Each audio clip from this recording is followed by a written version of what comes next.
Not yet. Hi, we're the Birminghams. I'm Susan, I'm Jim.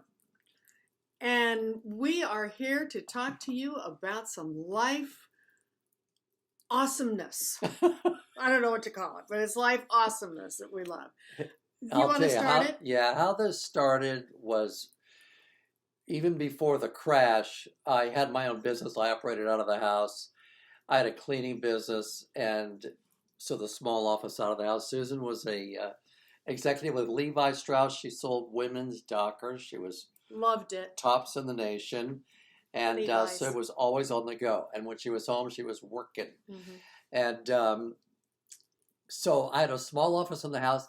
I had this young girl start to work for me. Her name was Stephanie, and her girlfriends, her little tribe, since it was the crash, none of them were really working there weren't many jobs. And they were young. They had basically just graduated college. Yeah, they were 22, 23. Yeah. And several of them would come over for lunch because it was free lunch. Yeah. Free lunch. Free lunch. At the Birminghams. So I'm getting to know them, and they're all sweet young girls and very nice. And I mean, they were good kids. But they had they were clueless, just like I was, like Susan was in the early years. I mean, there was nobody to show. It was party time, and I knew what the future of party was. Yeah, it was bad. It doesn't end well, and so the thing I began to notice about these girls was they had college debt, they had credit card debt. Mm-hmm. They picked bad boyfriends, and they had zero direction in life. They were like tiny little corks with a sail on it. And the wind would blow over here, and they'd go there. And the wind would blow over here, and they'd go over here. They'd go. And, with no idea of what 6 months would look like, what the next year looks like, anything.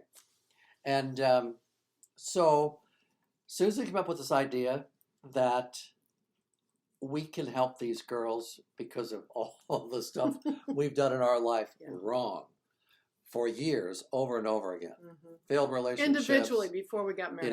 You name it, we did it wrong. Yeah. And so now we know how to do it right. Yes. Maybe we can help these girls. So Susan says, if we make dinner one night a week, will you girls come? We'll have dinner together, sit around our table, and we'll talk about the week and what are your wins, what are your challenges, and then we'll go into our living room and we will read a chapter out of the book together. Mm-hmm. So it's not like you have to go read it all by yourself and then, come and let's talk about that. Because typically... Which we knew they wouldn't do anyway. Yeah, nobody's going to do that. Yeah. So we started that and we said, let's start with educating them on money. The one thing we know for sure is that they're all in debt. Yeah. I mean, they didn't even know how many they knew how many credit card, I think. But the college loans, they didn't even know how many college loans they had, some of them. No. So they paid the minimums, if that. Oh, yeah. It was very informative for us. Yeah. So we wanted to tackle one of the 5 life relationships, money, the financial aspect of your life. Mm-hmm. We said, we'll read, the very first book was The Richest Man of Babylon. Mm-hmm. So they said, okay, well, we'll come do that. Mm-hmm. So they started coming over. And this was about 12 years ago. Mm-hmm. I'll tell you, it really became so awesome because they learned about what to do about money. And then we kept going because, you see, then we read another book. Then we read another book. And we would average about 4 books a year. And Jim really highlighted on what our life really is composed of. Mm-hmm. You want to talk about that? Sure, yeah. 5 areas: physical, spiritual, mental, emotional, and financial. Mm-hmm. And they had no self-awareness about any of that other than makeup, dress, shoes. Yeah. That's it. Going out. I mean, wonderful young women, but no direction. Yeah. Yeah. And so I said one time to one of them, because she was dating a guy who was absolutely treating her like, a doormat. It was horrible. I said, listen,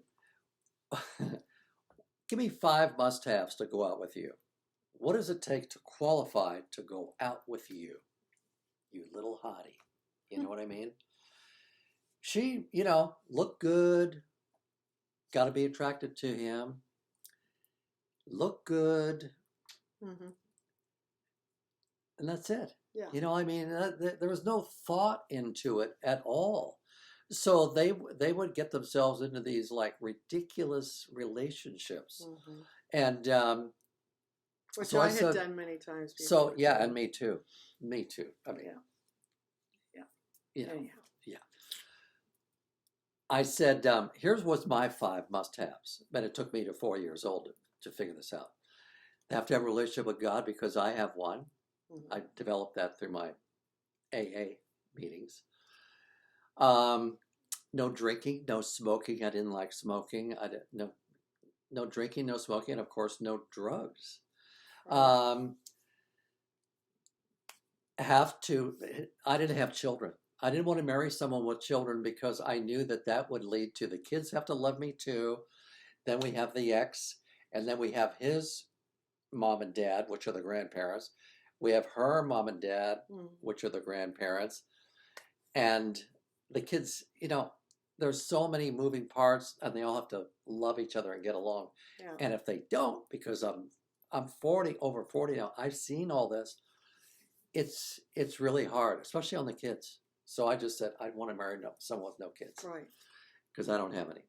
And they have to take care of themselves. I've worked out. I went to the gym. I ate right, and was in good shape. And I wanted somebody who was also that physical. Oh. And I had to be attracted to her. I had to like say, yeah, she looks great. Attractive physically, initially. And so those are my 5 must-haves. They had never even thought about that. Yeah. Never. And so that's one area. So every time we would read something out of The Richest Man in Babylon, which was like this ancient times, It's Babylon. wonderful. Great book if you haven't read it. One guy in Babylon, he's the richest guy. Mm-hmm. Why is he rich and nobody else rich? Right. So these group of young men sit around with him and they pick his brain and want to find out how and why is he rich and I'm not. Yeah. You know what I mean? And those were tremendous life lessons. So each week we would read however many paragraphs we would get through in this book, and then there would be homework. Yeah. And Susan would give them homework to do. That's me. And one of the first homeworks was they came over to the house individually. They brought all their paperwork regarding their credit cards and their college loans. Yeah. And that was an eye-popping eye-opener for them on how many student loans they had, how much the student loans were, what the interest rate was, and at their current rate of payoff, how many decades that would take, and the same with the credit cards. Yeah. And then what we really did is we really just took a look at all that information and created a very simplistic budget. We love Dave Ramsey. This was pre-Dave Ramsey. Yeah. Us really knowing about a lot, but it was just what we had done. Yeah. And we just literally laid out a budget. Okay, how much do you pay for this? How much do you pay for that? How much do you pay for this? This is how much you bring in. This is how much goes out. I mean, it was like eye-opening. Yeah. And it was really, really, really wonderful to see the lights start to come on. Yeah. And I'll tell you, these girls over the years became like our daughters. And we read, I think I already mentioned it, we would end up reading about 4 books a year on all those 5 areas of life. And life is about relationships. And that was really something that both Jim and I are passionate about because, as I mentioned, we're both recovering alcoholics, 33 and a half years sober for me. 36 for me. Yeah, 36. And, I never had a great relationship. I didn't come from a family that had a great relationship. Came from an alcoholic family. Jim was the same way.